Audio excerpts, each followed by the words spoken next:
Bulle numéro 3, un parcours structuré. Eh bien voilà ce sur quoi nous allons nous attarder, car les quoi faire sont relativement bien connus de nos jours, et beaucoup d'ouvrages en font état.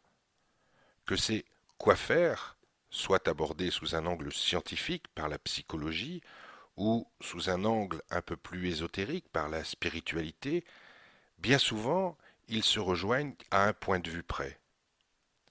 Si certains d'entre nous préfèrent l'une ou l'autre approche, c'est bien souvent parce qu'elle vient rejoindre nos convictions et ce en quoi nous avons foi ou ce en quoi nous avons le goût d'avoir foi.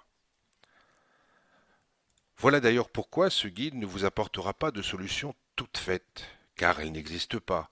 Et d'ailleurs, je pense que si elle existait, elle serait connue de beaucoup de gens.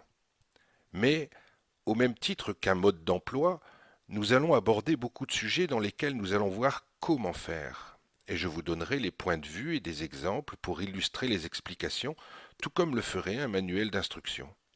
Cependant, il vous restera à monter vous-même votre édifice, selon votre propre personnalité et selon le résultat final que vous voulez obtenir, tout comme vous intervenez pour reconstruire l'image finale d'un casse-tête une fois que vous avez toutes les pièces à votre disposition et que vous connaissez le résultat à atteindre. Pour vous donner un exemple encore plus représentatif de la réalité des choses, vouloir changer sa vie en profondeur est comparable à apprendre à jouer au piano. Savoir jouer du piano n'est absolument pas réalisable uniquement en écoutant un artiste jouer, en le regardant pianoter pendant des heures et des heures, en lisant des livres et des partitions, en demandant aux autres comment on fait, ou encore en attendant que les choses viennent toutes seules. Pour savoir jouer du piano, il faut se mettre au piano et travailler au clavier en ayant des cours et les éléments de base pour réussir à maîtriser cet art. Ce guide vous offre les éléments de base.